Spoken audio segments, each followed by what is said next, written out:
Welcome to Key Conversations, a Making It in the Music Business podcast. My goal for this podcast is to help you learn from these conversations with both experts and working musicians and serve as a guide to assist your career in the process. I'm your host, Cheryl B. Engelhardt. Let's get going.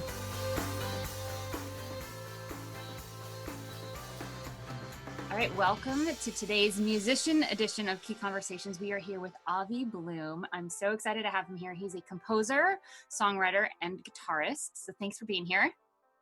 Hey, Cheryl, what's going on? Thanks for having me. Of course. So tell us just a little, let us get to know you. Give us the nutshell of who you are, where you came from, and how you got to where you're sitting right now. Well, it's like everyone's story. It's a little bit long, but to shorten it up a little bit, I went to school for classical composition in New York City and moved up to Northern Westchester for a while and just been kind of doing the composition and recording and songwriting game for a little bit, and moved down to Brooklyn about 6 months ago, and just kind of diving into the community, reconnecting with old friends, and kind of just getting back into the swing of things. Awesome. So is music composing, is this a full-time gig for you? It is not full-time. It's more part-time at the moment. I do a lot of teaching. I teach guitar. I teach songwriting. I teach just a little bit of kind of audio engineering, not in like I'm going to go mix for a bunch of people kind of way, and more like you're a musician and you want to make your demos sound listenable. And even as a composer, just making them sound listenable is so important to seeming even just a little bit competitive. Yeah, sounds like a great resource. It's so funny when I ask musicians, like, is music your full-time thing? They're like, no, but I my other thing is I teach music. I teach music too, and I consider myself a full-time musician. I teach one day a week. It's not I wouldn't even call it, it's barely part-time. It's like 1/8 time, right? But I feel like if you are teaching music, you get better as at communicating music, at talking music, at hearing what other people are struggling with music. I feel like it's so related. So it's funny to me. I'm not, no judgment, but I see you as a full-time composer who part of what you do as a musician is you teach other musicians. That's really funny that you say that, because that's so true. And it's so weird that there is that disconnect between, feeling like a full-time musician and doing like, oh wait, I just teach. Like, it's not like a big thing. Yeah, no, I think there's a lot that you get out of when you teach, and I, not that I teach for purely selfish reasons, but it is financially stable. I have really good cancellation policies and packages and stuff. So it's like one of my very few stable, predictable income, fairly predictable. I mean, sports. Oh my God, sports. I hate sports so much. Sports? Wait, what? Oh, because with a lot of these kids, sports can get in the way in that after school area. So it's just like, there's that instability there just a little bit. Gotcha. So so that's interesting. So one of the things I know that you and I had talked about in past work that we've done is talking about that stability and is it possible to get it? And I know that one of my old bosses who ran a successful jingle house in New York City said, we don't even know where the money's coming from in 6 months, and 6 months would be lovely to know that, but they're a big company and they don't even know that. So it seems like anyone who's in the music creation industry of any sort, you have to be okay with unpredictability and insecurity. And for me, that's my breeding ground for my anxiety, but we can talk about more of that later. But yeah, so tell me what in terms of when you look at your ideal career, does it not include teaching then? Is that why that's sort of like and then there's this thing? Yeah, I guess so. And I think that's really common for a lot of musicians is they see teaching as this sort of way to get a foot in the door with just a little bit of income. But I feel like that is such a common misconception, because teaching is one of the only places where you can find just like a little nugget of stability in terms of making a living for yourself. And not only that, if you find yourself to be pretty good at it, then it can be really, really fulfilling. And it kind of starts reminding you why you're doing it in the first place. And it becomes this cycle of like inspiration in a way. You just want to go home and start working on your art even more and go home and practice and that kind of thing. And seeing that progress from your students is just like the most wild thing in the world. Yeah. So I'm giving you and everyone, including myself, permission to say I'm a full-time musician if that includes teaching. Not, I'm a part-time musician and I teach. Let's like just end that conversation. Let's say it. I am a full-time musician. Awesome. And you compose and you write songs and you play guitar and you teach. Yes. I got it. All of that stuff. All that stuff. Okay, cool. I love it. All that stuff for me too, minus the guitar. I've tried so many times to play the guitar. I landed with the ukulele and I'm okay with that. Hey, well, I teach lessons, so. I heard. Great. So what right now in terms of getting to well, let me just ask you this. What does the ideal music career look like for you? I guess it looks like making most of my income from composition right now and kind of doing my own music a little bit more on the side. What do you mean a little bit of your music? So like the music, like songwriting type of stuff, gotcha. Rather than composing for, like video game. Right now I'm doing the soundtrack for a video game, which is really fun. Also, it's really teaching me a lot about the business side of things and just kind of dealing with some of these people, especially these indie developers. They might not have an audio director or a music supervisor. So for example, I'm dealing with the lead project manager. So it's sort of difficult not having someone with a little bit more expertise to communicate with, because the language they use is very different, and what they even some of their business acumen, sometimes you don't really know who you're dealing with, and you have to like really stand up for yourself and stand up for your value and say like, no, I'm not going to give you unlimited revisions. Like, this is in the contract. If you want to renegotiate a contract, that's a whole different conversation. Yeah. Great that you have a contract up front. And by the way, everyone knows what the word revision means. So they can't pull the like, but I don't speak music thing. And our job as composers is definitely one of the biggest things I've gotten as a composer is that you're a translator. You have to take the words that come out of their mouth. And when people try to talk music to me, I'm like, pause. I want you to tell me how you want to feel. Let's use words that you know. And I'm going to be able to take those, I promise. So you don't even, and they're like, I always see people just like relax when they're like, oh, I don't have to talk your language. I'm like, no. You talk your language. Cause I also speak that language, like emotions and, feelings and how you want it to land for an audience and like, or whatever energy, you use those words and then I'll translate that to the music. And I think if you can get that that's what you're doing, then it's so much less stressful for everyone and they're not going to be as wonky. So that's cool that you're doing that. Cool. So what's the gap between where you are now and that ideal music career? It's really just a matter of, well, I do have a freelance writing gig that I do, which is about, I don't know, maybe a third to 2/3 of my income right now, which is kind of where the meat of things are going. And that actually just capped a little bit in the sense that I'm not going to be able to do it as much. So it's really just a matter of kind of pulling myself up by my bootstraps and looking for more work and putting together a new demo reel and kind of just investing that time, investing in myself. So really the only person standing in my way is me. That's how it usually rolls. Yeah. So you got to go through all those steps of like the research and then the outreach, the pitching, right? And then the follow-up and then whatever that cycle is, or you get the work and then you got to go do the work and then rinse and repeat. But do you have a system in place that supports you for that research, keeping track of where you're reaching out to? Or are you someone that's like, I'll Google search, find a company, I'll reach out to them, do another Google search? Is it like haphazard, or how do you do that kind of work? It's way more haphazard than I'd like it to be. I do not have a system because it's one of those things that is a huge trigger for my anxiety and for that whole cycle to kind of take place. And for me, part of that is just to get over that. You need to like employ all of these different kinds of techniques to kind of get yourself through that moment, that trigger moment, and kind of push forward through. Yeah, I hear you. I've got a Google Doc I'm going to tell you about it, and you can go do it. It's in the key.co/outreach. It's basically the document that I've used for, there's a bunch of tabs and you can use it for students, music venues, if you're playing live, publishing houses, if you're pitching publishing, whatever you're pitching, you make a tab for that category. Jingle houses, film directors, whatever. And it's a Google Doc. It keeps track of like the company, the contact name, when you pitch to them, did they reach out? Are they a no or yes? Put a line through it. And I keep them on the document so that I come back to it in a year when it's time to do that research again. I know, I don't waste my time. I already did that research. I have hundreds of venues. I've used this since I started touring, and I keep track of every venue that I pitched to, played at, how much they pay. So this Google Doc, I have a master template of this, so you can go duplicate it, create it for yourself if you want to start keeping track of And I like to, I'm a big batcher. So Mhm. I get into a mindset and I kind of am like, all right, I'm in editing podcast mode. So I know that I need to do like 9 of them at a time. I can't just do one because I'll Right. never sit down and do the other 9 Hmm. or 8. Absolutely. So for research, it's the same thing. If I know that I need to reach out to some PR companies or to licensing companies or something, I do all the research at once and I can consider that task done.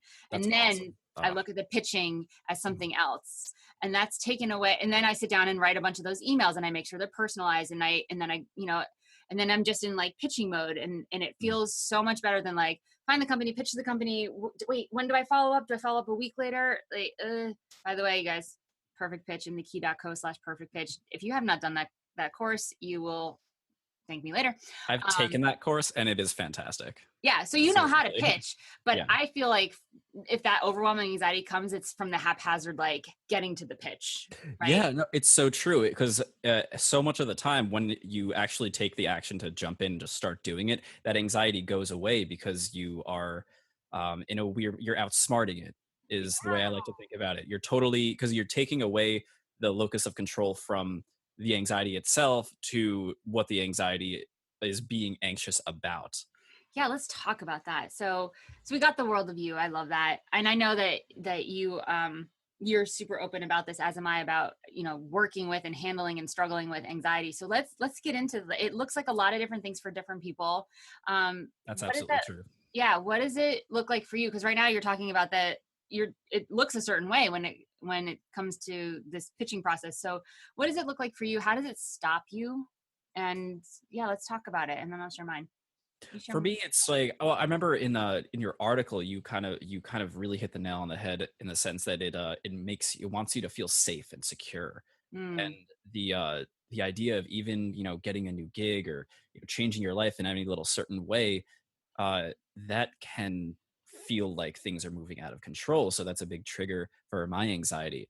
That sort of that change, and yet every time that change starts to happen or you start to enact that change, it feels great, and you don't feel that anxiety at all anymore.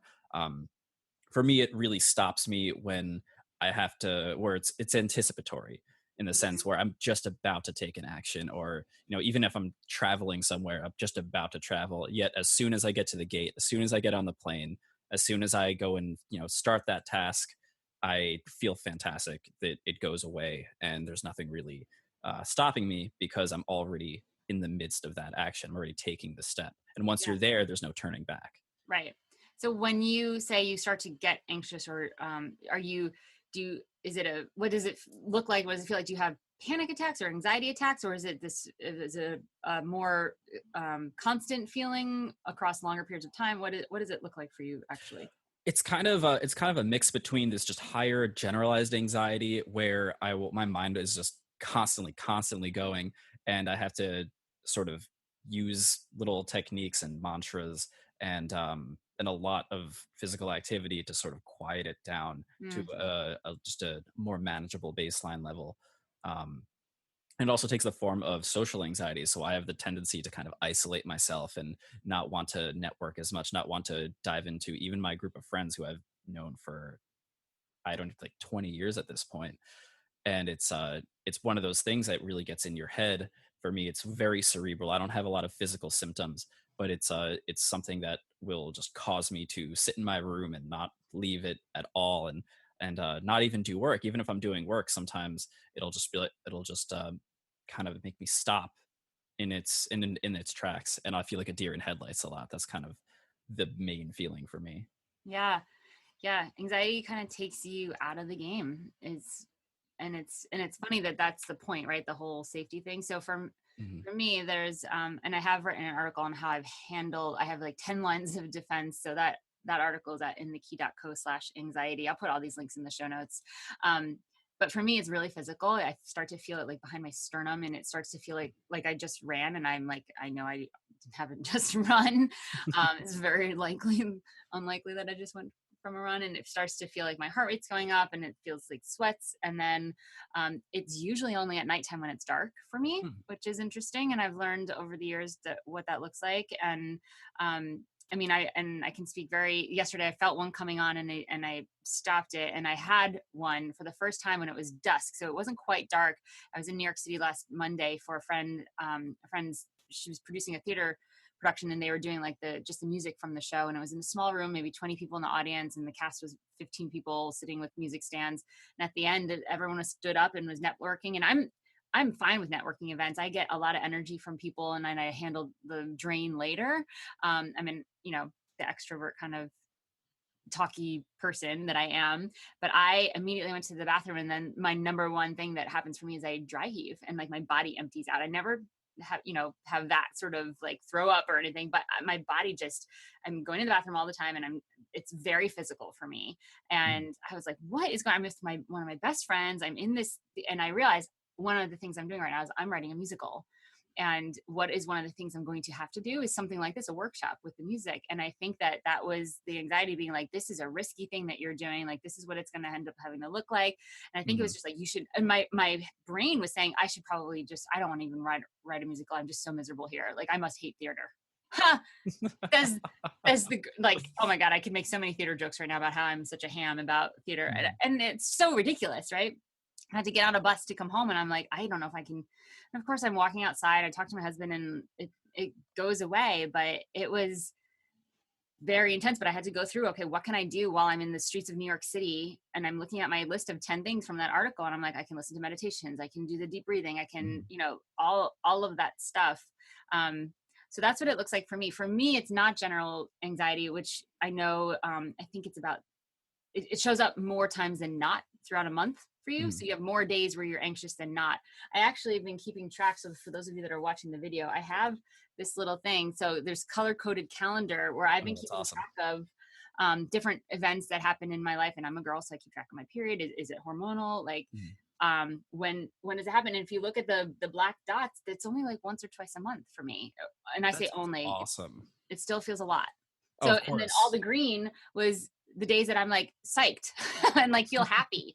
So I consider myself really lucky, but I'm still like, wow, when I have an anxiety attack, the next day I'm calling my friends, I'm processing what happened. I feel exhausted because my body just did this whole thing for an hour to usually lasts around an hour to two. And there's an impact on my husband. He's worried about me. Like, there's impacts that I have to handle. So that's what it looks like for me. And, I was really excited to talk to you about anxiety because I feel like musicians, and I want to actually open it up to entrepreneurs or anyone that's creating their own career. They not only, and I had this great conversation with my friend Suzanne Polinsky, the Rockstar Advocate. She's an amazing, cheerleader for musicians and works with musicians on mindset and wellness and all this stuff. And we were talking this morning about anxiety being a thing that is because we're handling all the things. We figure out the problem, we source the problem, we create the tools to solve the problem, we solve the problem, and then we do it all again. And if we don't do any one of those steps, stuff doesn't happen. We don't generate income. We don't get that next gig. We don't network. It's 100% on us to generate and create, and with not 100% assurance that, yes, this is going to work out. Yes, you're going to get a paycheck in 2 weeks. So, absolutely.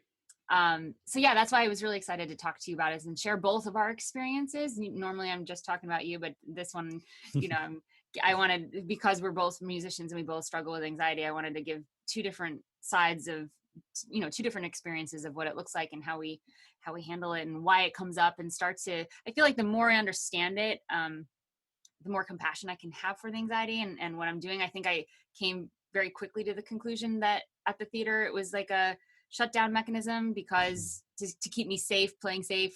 Well, you should teach more. You should not go out and write a musical. Like, I think being able to recognize that quicker, because I knew from past work I've done that my anxiety wants to keep me safe, was, I think, very valuable. So, of course, the next morning I had a 9:00 meeting, and I took a Tylenol PM, which I take every once in a while, just to make sure I sleep through the night, and they knock me out. And I slept through my 9:00 meeting, which was with my musical person. I'm like, oh, look at anxiety actually literally taking me out of the game. So. But, no, that's crazy. No, I definitely understand. It's great that it only pops up like every now and then. Unfortunately for me, it is kind of this everyday battle. And what it really comes down to for me, the biggest thing that helped was realizing that it's sort of that in a way, my anxiety is kind of a partner in my life. It's not Mm. going to go away. There's no cure for it. This is the way my brain works. This is the way I grew up thinking. Mm. And it's always going to be there. And in a weird way, that's kind of, um, it's kind of weirdly satisfying because I know that there isn't anything wrong, so to speak. It's just part of who I am. And there are a lot of times where I'm pretty stoked about who I am. So knowing that that's part of me is just kind of it's a it's a practice in radical acceptance, Yeah. and it also kind of makes you take it head on in a way rather than looking for some kind of quick fix, some kind of like, oh well, what's this one thing that's going to make it go away in this moment. It's more like, okay, well, this is something I deal with every day. What can I do? What structures can I create for myself that can minimize this so that I can get on with my day, so that I can get on with my life? Yeah. Yeah. And those structures are so important, especially as a freelancer, as an entrepreneur. Like you said, we are so responsible for finding a solution to the problem, and just kind of maintaining the entirety of our careers without that stability of that 2-week paycheck twice a month. Yeah. It's That stability is fantastic, but we have to create that. We have to create those structures in our life as musicians, as freelancers, and as entrepreneurs, and that can be really challenging. Yeah. I always felt like that that kind of career is a breeding ground for mental illness, for anxiety, for depression. Because of that, exactly, there's so much to tackle. It can feel so overwhelming and exhausting when you have that kind of inclination towards depression or towards anxiety. Yeah. And in I love that you said it's like a breeding ground, because if you think about the caveman days, when anxiety increased the adrenaline, when the caveman was out to like hunt the lion, that did something physically. The reason that your body empties out is so that all your systems and the blood can go to your legs to run, and you're like all of the physiological things behind anxiety actually come from a very biological evolutionary place, but Hmm. we don't get to use those things today very often, right? Like you're not getting chased by a lion, but as an entrepreneur, every day there's like, I need to solve this problem, I need to solve this problem. So we have that heightened thing, but we're not getting it out in a physical way. We're not getting it out in a way that, and we're not getting the like, now we can eat this lion for a week, so we get to chill out for a week. Like, because once you catch the lion, That's right. Yeah. it's an everyday thing. And by the way, like full disclaimer, neither of us are therapists. You should seek professional help, blah, blah, blah. All Absolutely. like, what the disclaimer is, but this is just a conversation between two people who have experiences. I feel like every podcast needs a disclaimer like that when we're talking about mental Oh, health. absolutely. Absolutely. And my email, you can always email me, is inspire@cbemusic if you want resources and someone to reach out to, but definitely reach out if you want to reach out to anyone.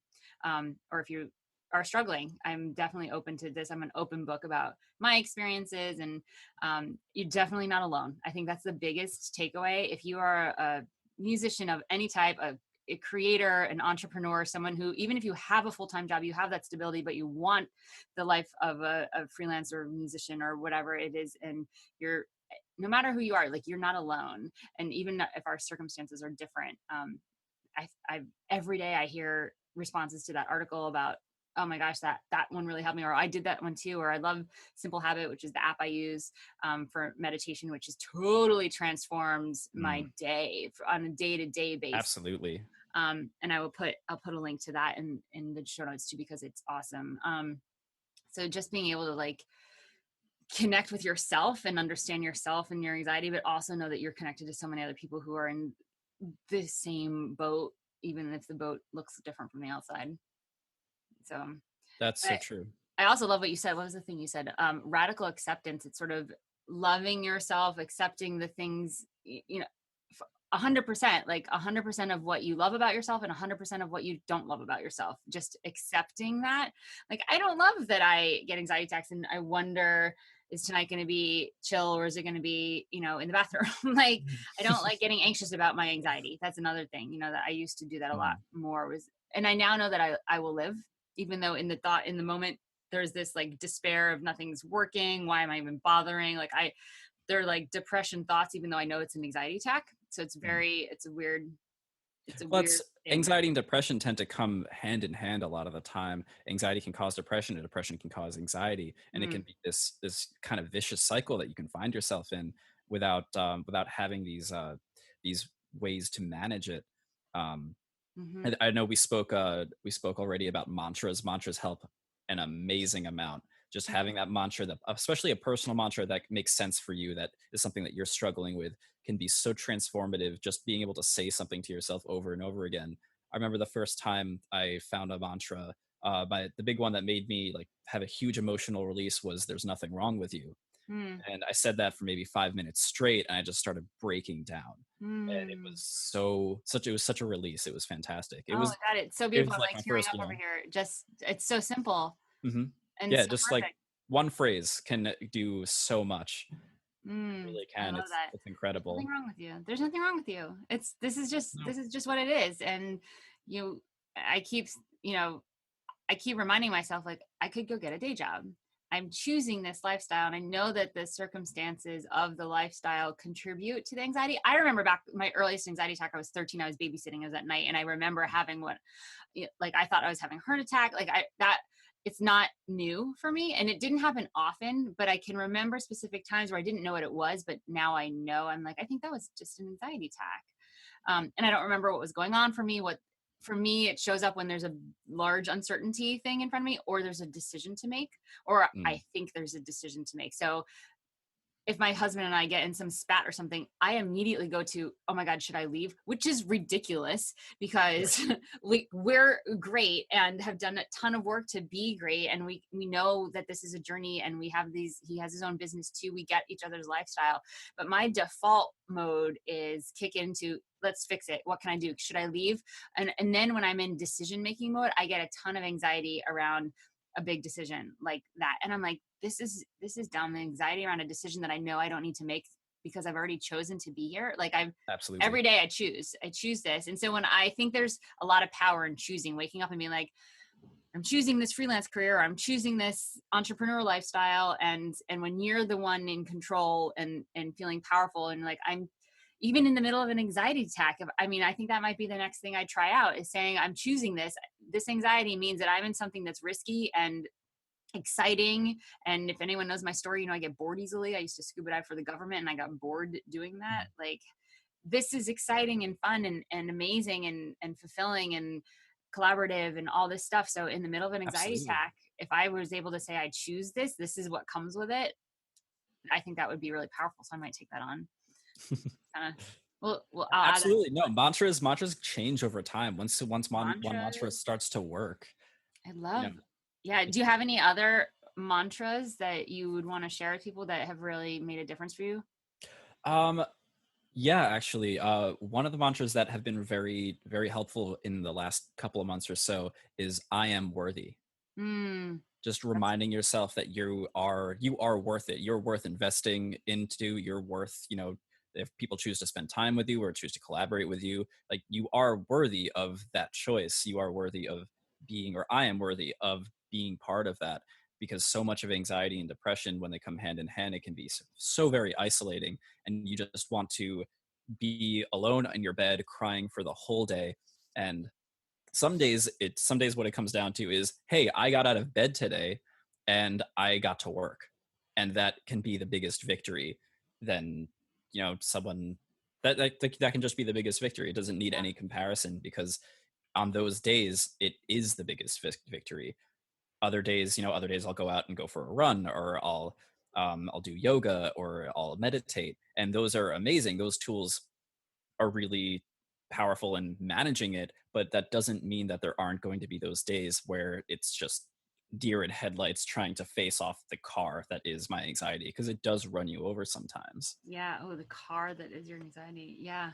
What what would be, well, let me ask this question, because you said earlier, like, putting structures in place to help you get through the day, and you're nodding to the anxiety. You're like, okay, hey, I see you. I get that you're here. And like, so when you said you have structures in place to sort of support you to get through it, what does that mean exactly? What structures are in place for you?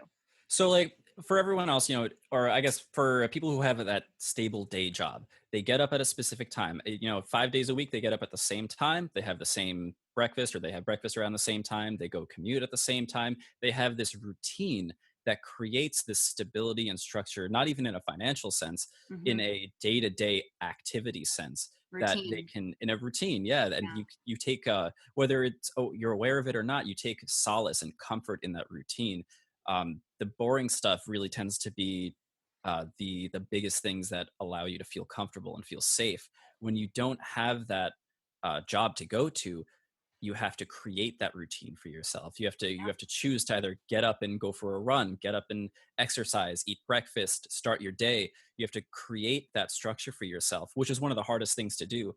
Um, my therapist told me something really hilarious one time, and she said that being a freelancer is a special kind of hell because Yeah. you have to do so much of that work yourself, and it's really incredible work too, because I think that there's just not a lot of thought goes into just how much structure you have to create for yourself. And some people just can't do that. I used to think that I could not do that. But in the last year, I really took it upon myself to create those structures for not just my mental health, but for my professional health. Yeah. And it's Totally. it's been fantastic. It And then really has. relationship health. My husband told me a couple years ago, he's like, when you're like in the middle of a project, you're always in the middle of a project. Like, and I and there's an impact on me when you're really stressed out. Like, what can you put in place, like in terms of exercise or morning routines? And I really didn't have it. I would wake up and I would go to work, and when I say go to work, I mean go down the hallway to my studio. Right. um, Yeah. and changing out of my clothes was a thing, but now I have a real routine in the morning, and my husband takes care of the dog. He just knows that this is really important, and it includes writing in a gratitude journal. It includes the at least 5 minute meditation that I use on Simple Habit. You Mhm. guys, I think it's in thekey.co/habit is a 2-week free thing with this meditation app. And I just really love it. And then I do yoga with it's called Yoga Studio. I do at least 10 minutes of Oh, that. you do Yoga Studio too? I love that app. I love that app. They just had all That these app tech is issues. fantastic. Oh, Yeah, they did? Oh, they man. did. They just handled it, and now they're a subscription model. But I got Mhm. in early on when it was just like $4, and I will never go to another yoga Oh, class that's again. It's just, awesome. yeah, Yeah, me either. That stuff is expensive. I know. Yeah. So Yeah. this app does it for me. So yeah, I get a little bit of, I just move. I get the mental stuff in. I get the Mhm. gratitude. I've been training my brain because I'm a person that if I walk into a room, I will see what is broken. And if Mhm. nothing is broken, I will break something so that I can fix it, because that's my Totally. default. Like, I'm a fixer. I want to fix it. And Mhm. it's no good for anybody. So instead of having that eye to find the writing in the gratitude journal every morning, and it's just 3 simple things. It can be birds, it can be anything. Mhm. um, is training my brain to look for the good and be grateful for it and be with it and be present with it. And I started this, it was a New Year's resolution from last year, from 2017, and I've done it every single day since, What? except last September. I was like, oh, I'm good. That Mhm. worked. I don't need to do that anymore. October, I had more anxiety attacks. I was like, whoa, I need to do this again. So I took 1 month off, and I actually like really saw a difference in like me Mhm. not feeling as grounded. So now I'm never going to stop again. So I've been doing it every day this year, that 5 minute yoga or 10-minute yoga, 5 minute meditation, right in the gratitude journal. And recently I've been encouraged to start a dream journal, write down the dreams, if you can remember them, as soon as you wake up. Yeah. And I don't know why that, Mhm. I don't know if that's like some sort of subconscious release, and writing it, there's more release. So for me, the anxiety attacks are me needing to release something. It's like, Mhm. like all the physical stuff is like emptying out. So I've been trying to find ways of, what does that release look like? Is it happening while I sleep? So last night I had a lovely dream that I was on a hoverboard like 20 feet above the earth, which is kind of cool. But I'm like, That sounds what is that fantastic. telling me? Like, I Right. don't know. And I'm not analyzing them. I'm just writing them down, and I'm like, okay, maybe that's giving me space for something else that needs to get created. Who knows? Definitely. Definitely. No, a dream journal could be super helpful. And those morning structures are so important. And it's really cool that they helped you so much, because when they do go away, you absolutely notice that difference in feeling grounded.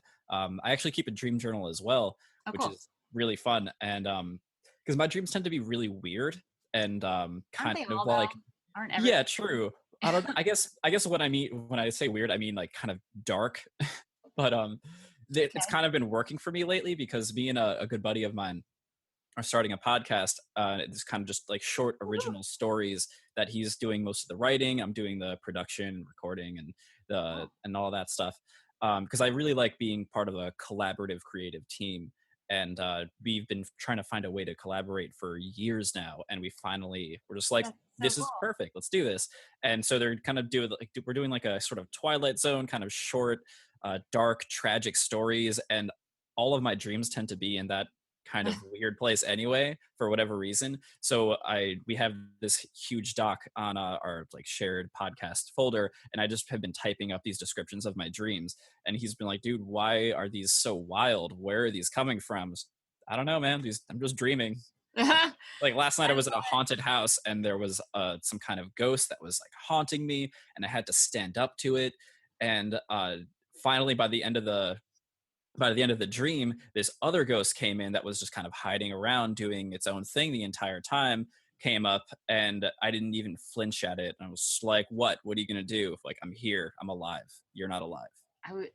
Oh man, I would love for anyone to unpack that, because that's some good stuff there. So I love that we've been talking about this. We've been going longer than I normally do on this, but I think this is really important conversation. I think it's really important to just talk about it, like whatever that is for you. So thank you very much for being here and sharing this. I know it's like, it can be a vulnerable topic. I would like to sort of debunk that and just be like, yeah, I eat, I drink, I have anxiety attacks, I do this, I do that. I do, like, it's just part of, like you said, it's part of who you are. And I mean, I would like to think there's a way to squash it, but I think your acceptance might be the way to go. So is there anything else you would want to share with anyone that's a musician or entrepreneur that's struggling with this, or any last words or anything before we hang up? Well, first of all, thank you for having me. Of course. But I guess the only thing I could say is, if you are having so much trouble that you are just frozen in place, whether that's in your life, in your relationship, whatever it might mean to you, if you are frozen in place, go seek therapy. Go seek a therapist, a counselor, whether it's a cognitive behavioral therapist or it's a medical professional. It helps. It helps so much, because it's about wanting to get better, being motivated to get better. And if you have that motivation, you're going to be the therapist's best client or best patient in the world, because every therapist just wants to have a patient who feels motivated in getting forward. And as a freelancer and as a musician, that motivation to keep working and to keep moving forward is so important. And if you feel that you are stuck in that and you can't get yourself to start that journey to keep moving forward or keep going on that journey, go find a counselor, go find a therapist, because it helps. It really does help. That's awesome. Avi, where can we find you online? I am online at my website, aviblummusic.com. I'm also on Twitter, Avi Blum Music, as well as Instagram, same thing, Avi Blum Music. Got that branding stuff down. And that's pretty much where I hang out online these days. Great. So Instagram, Twitter, Avi Blum Music. I think I said Avi Bloom when I introduced you. It's totally fine. It's like Blum, Bloom. It kind of goes both ways. Great. Thank you so much for being here. This was really great to talk to you about all this, and have a wonderful rest of your day. You too. Thanks so much. Awesome.